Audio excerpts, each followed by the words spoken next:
Modern concrete cracks in 10 years and crumbles in 50. Roman concrete has been standing for 2,000 years, and MIT just proved it is actually getting stronger over time. The reason yours falls apart and theirs does not comes down to one ancient process that the modern industry has every reason to keep buried. Let us start with the material that modern civilization is literally built on, and why it is a ticking clock. Modern concrete is made from Portland cement. You take limestone and clay. You grind them into a fine powder. You heat that powder to about 1,450 degrees Celsius in a giant rotating kiln. What comes out is a rocky substance called clinker. You grind the clinker down again and mix it with gypsum. That is your Portland cement. Now you take that cement, add water, sand, and gravel, and you get concrete. The water triggers a chemical reaction called hydration. The mixture hardens, sets, becomes the rigid grey slab you walk on every day. Sounds solid, sounds permanent, sounds engineered. It is none of those things. Here is the problem nobody tells you about when they pour your driveway. Once Portland cement concrete sets, it is chemically dead. The sand does not react. The gravel does not react. The calcium silicate hydrate that holds it all together does not react. Nothing inside the material has the ability to respond to damage. When a crack forms, and cracks always form, water gets in. In cold climates, that water freezes. When water freezes, it expands. That expansion forces the crack wider. The next winter, more water enters, more ice, more expansion. The crack grows and grows and grows. This is called the freeze-thaw cycle, and it is destroying concrete infrastructure across every country on Earth that experiences winter. In marine environments, a different kind of destruction takes over. Modern concrete exposed to seawater undergoes something called the alkali-silica reaction. The internal chemistry expands. The material cracks from the inside out. Rebar corrodes. The structure weakens. Sea walls and harbour structures start falling apart within decades. There is no mechanism inside Portland cement concrete to fix any of this. Once the damage starts, the material can only degrade. It cannot heal. And the cost is not just structural, it is planetary. Cement production is responsible for roughly 8% of all global carbon dioxide emissions. That is more than the entire aviation industry. Every single ton of Portland cement releases nearly a ton of CO2 into the atmosphere. And the world produces over 4 billion tons of concrete every single year, making it the most manufactured material on the planet. 4 billion tons. Every year. All of it with a built-in expiration date. All of it destined to crack, crumble, and get torn out so it can be poured again. We are pumping billions of tons of carbon into the atmosphere to produce a material that we know is going to fail within a human lifetime. And then we do it again, generation after generation. Meanwhile, look at what the Romans left behind, the Pont du Gard, an aqueduct in southern France, built around 19 BC, still carrying its own weight after more than 2,000 years.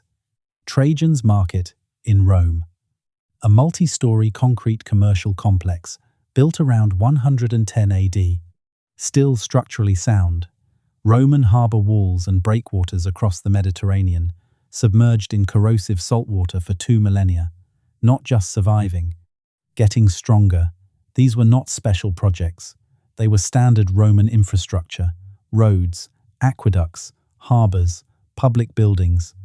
The Romans poured concrete the way we pour asphalt, for everything, everywhere. And theirs is still here. Ours will not be. So how did they do it? For centuries, nobody really knew. Until a volcanic eruption that happened nearly 2,000 years ago accidentally preserved the answer. On August 24th, 79 AD, Mount Vesuvius erupted. Within hours, the city of Pompeii was buried under as much as 6 meters of volcanic ash and pumice. People were frozen mid-step. meals were left on tables, and on one street, a team of construction workers was in the middle of repairing and renovating a house. They never finished the job. When international researchers excavated this site in 2023, they found something extraordinary. Not just completed walls, not just half-built walls. They found piles of raw, dry mixed building materials sitting exactly where the workers had left them, ready to be used. They found the recipe, frozen in time, perfectly preserved. Admir Masik, an associate professor of civil and environmental engineering at MIT and the lead author of the study, described the site as a time capsule. Everything was vivid and perfectly preserved. You could reconstruct exactly what was happening at the moment the eruption hit. Masik's team took those materials back to the lab. They analyzed the completed walls, the half-built walls, and those piles of pre-mixed dry ingredients. The findings were published in December 2025 the journal Nature Communications. And what they proved changed our understanding of Roman engineering. The dry piles were volcanic ash and quicklime, mixed together, before any water had been added. That matters enormously, because for over 1,000 years, scholars believed the Romans followed a different recipe entirely. In the 1st century BC, a famous Roman architect named Vitruvius wrote a manuscript called De Architectura. It was the engineering Bible of the ancient world. And in it, Vitruvius described making concrete by adding water to the lime first, creating a wet paste, and then combining that paste with other materials. For centuries, scholars took him at his word. Every reconstruction, every analysis, every attempt to replicate Roman concrete started with Vitruvius's instructions. But the physical evidence at Pompeii tells a completely different story. The Roman builders at that construction site were not following Vitruvius. They were mixing their dry ingredients first, quicklime and volcanic ash, combined in their raw state, before water ever touched the mixture. This is a process called hot mixing, and it is the exact opposite of what the textbooks said. Now, the Pompeii site was not the first clue that something was off. Masik had been studying Roman concrete for years before this excavation. A paper he published in January 2023, analyzing samples from a 2,000-year-old city wall at the archaeological site of Privernum in central Italy, had already identified something strange in the concrete. Small, bright, white mineral chunks scattered throughout the material. Millimeter-scale inclusions that scientists had been noticing in Roman concrete samples for decades. They are called lime clasts. For years, the scientific consensus was that these lime clasts were evidence of sloppy mixing, bad quality control. Roman workers, who had not blended their ingredients thoroughly enough, the assumption was that these chunks were a manufacturing defect. Masik never bought it. Think about this logically. These are the people who built the Colosseum, aqueducts that still deliver water to this day. They refined their concrete recipes over centuries. They shipped specific volcanic ash across the entire empire because they knew it was the best ingredient. They were obsessive about quality.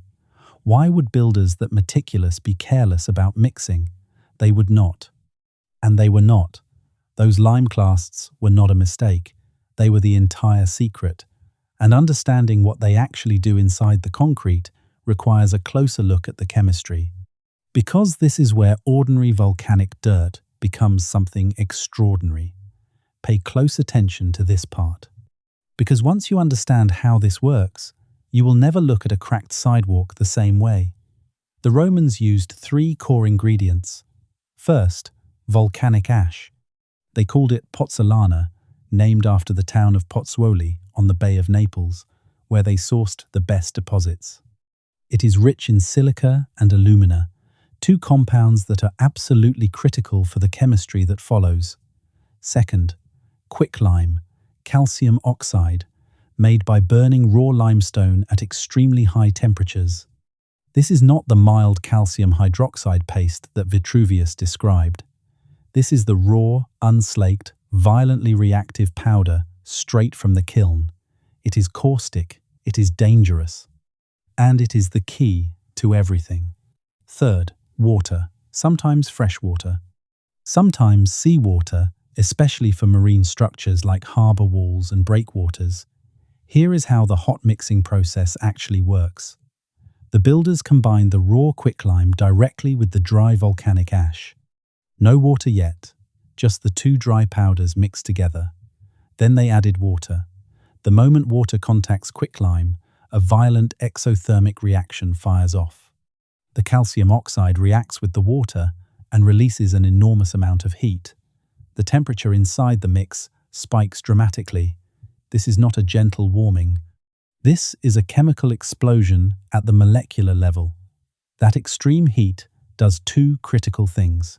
First, it creates chemical compounds that simply cannot form at lower temperatures. The intense heat unlocks reactions between the calcium in the quicklime and the silica and alumina in the volcanic ash. These reactions produce high-temperature mineral phases that create an incredibly dense, interlocking crystalline matrix. Far stronger and far more chemically complex than anything Portland cement can produce at its curing temperatures. Second, the heat dramatically accelerates the curing process. The concrete sets faster and harder. Roman builders could work faster and build at a massive scale because the material cooperated with speed. But neither of those is the real breakthrough. The real breakthrough is what happens to the quicklime that does not fully react during mixing. During hot mixing, not all of the quicklime dissolves. Small fragments of calcium-rich mineral survive the reaction and get trapped inside the hardening concrete. These are the lime clasts. Those little white chunks that scientists spend decades dismissing as a defect. They are not a defect. They are a self-healing repair system embedded directly into the building material. Here is the cycle. Follow this closely. Step 1. A tiny crack forms. This is inevitable. Thermal expansion, settling, seismic activity. Every material on Earth cracks eventually. The question is, what happens next? Step 2. The crack propagates through the concrete matrix. And here is where the genius becomes apparent. Because of the way lime clasts are structured, they have a higher surface area than the surrounding matrix. The crack path is attracted to them. The fracture preferentially travels toward the clast. The repair kit and the damage are designed to find each other. Step 3. Water enters the crack. Rainwater, groundwater, seawater. It does not matter. The water contacts the exposed lime clast. Step 4. The water dissolves the calcium in the clast, creating a solution saturated with calcium ions. Step 5. That calcium-rich solution flows into the crack space and recrystallizes as calcium carbonate. It grows new mineral rock directly inside the fracture.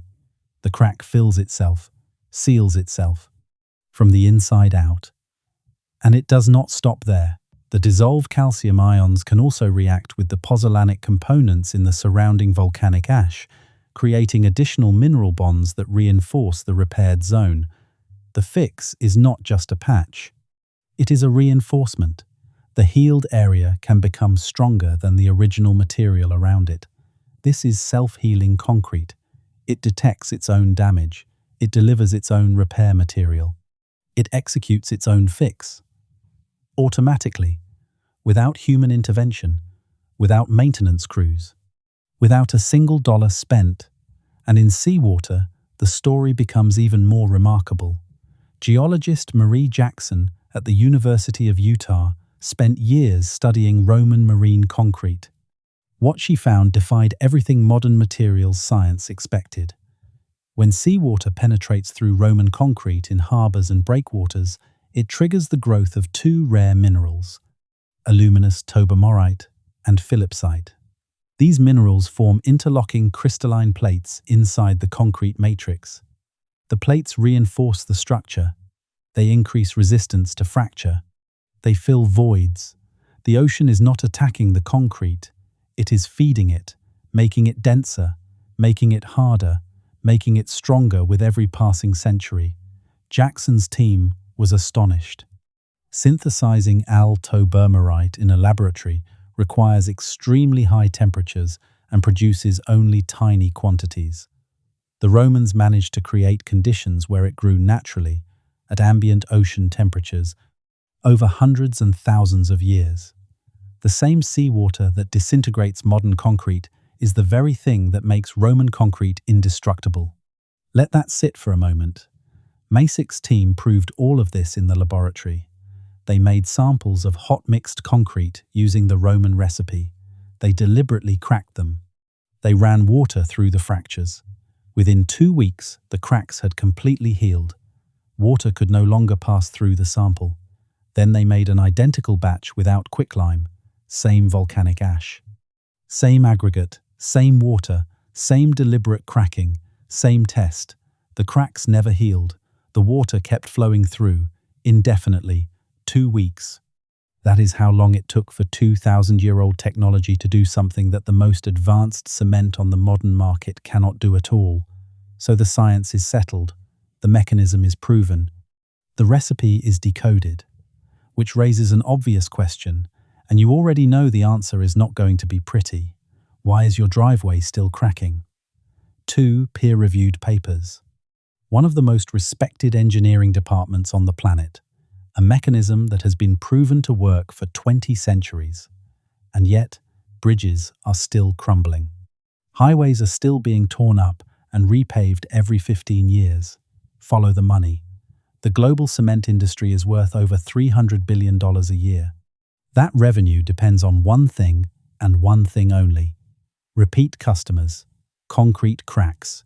Concrete crumbles. Concrete needs to be demolished and replaced. Every replacement cycle means another purchase order, another pour, another invoice, another payday. Self-healing concrete breaks that cycle. If a bridge heals its own cracks, you never need to repair the deck. If a foundation repairs itself from the inside, you never call the contractor back. If a highway surface regenerates after every winter, the demolition crews sit idle. A bridge that lasts 50 years generates revenue twice per century. A bridge that lasts 2,000 years generates revenue exactly once.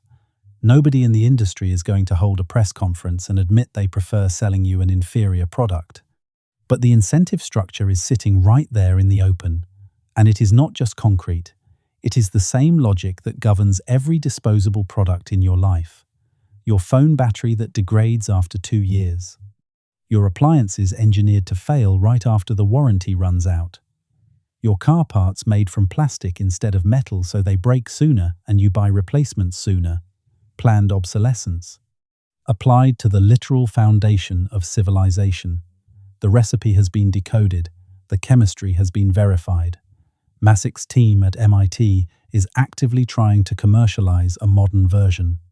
But adoption is painfully slow. Because the companies that profit from the current system have no incentive to replace it with something that would make their own product obsolete. And here is the part that should hit hardest. The people who figured this out were not famous. They were not elite architects with university degrees. Many of them were common laborers. Some of them were enslaved. John Sensony, an associate professor of ancient history at the University of Arizona, put it plainly when discussing these discoveries. He pointed out that expecting real-world Roman construction to match what Vitruvius wrote is misguided. Roman builders rarely followed his prescriptions. If they were even aware of his writings, they routinely discarded them. Sensony emphasized that discoveries like this shed light on the contributions of ordinary workers, including enslaved people, whose expertise built structures like the Colosseum, people whose genius was never documented by the elite authors of their time, but their work speaks for them. It has been speaking for 2,000 years. Anonymous workers, no lab coats, no computers, no material science degrees. They created a self-healing building material that outperforms the most advanced cement on the modern market. And we, with all our technology and all our institutional knowledge, chose to build things that fall apart instead. But knowing this is only useful if you actually do something with it. And there are things you can do, starting this week. You are not going to build a Roman aqueduct in your backyard, but you can stop being a passive customer of an industry that sells you failure on a schedule. Here is where to start. Know what is in your concrete. The next time you hire a contractor to pour a driveway, a patio, a foundation, ask questions. What is the mix design? What is the water to cement ratio? Are they using any supplementary materials? Most homeowners never ask. They just accept whatever gets poured and hope for the best. Stop doing that. An informed customer is the one thing this industry does not want. Pozzolanic additives exist right now, and they are not exotic. Fly ash, a byproduct of coal combustion, is a pozzolanic material. Slag cement, a byproduct of steel production, is another. Natural pozzolans, including volcanic ash, are commercially available. These materials can replace a significant portion of the Portland cement in a concrete mix. They improve long-term durability. They reduce permeability. They make the concrete more resistant to chemical attack. And they cut the carbon footprint of every pour. These are not experimental.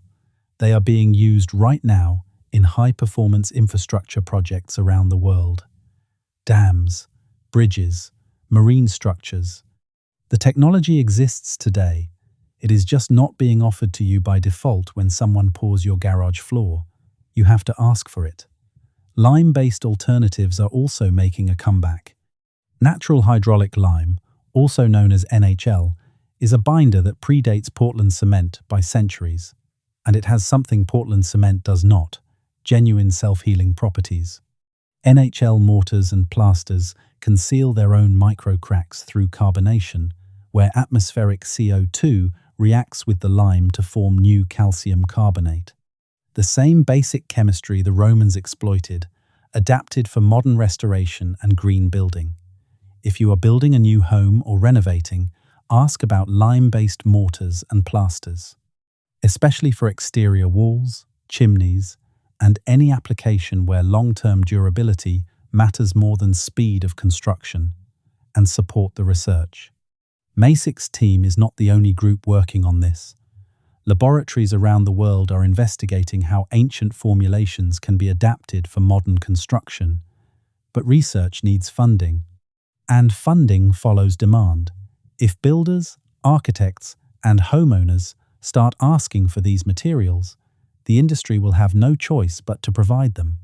The bigger lesson goes beyond concrete. Question every modern product that has a built-in expiration date. If the Romans built structures to last forever and yours does not, ask why. The answer is almost never because we do not know how. The answer is almost always because someone profits from the failure. The Romans did not think in quarterly earnings cycles. They thought in centuries, and their infrastructure proved them right. The Pantheon is standing. Your driveway is not. Roman harbour walls are getting stronger in salt water. Modern sea barriers are falling into the ocean. A construction site frozen in volcanic ash for nearly 2,000 years just taught MIT researchers something they did not know about concrete. Anonymous builders, working with volcanic dirt and burnt limestone, no electricity, no computers, no focus groups, created a material that heals its own wounds, automatically, indefinitely, for free.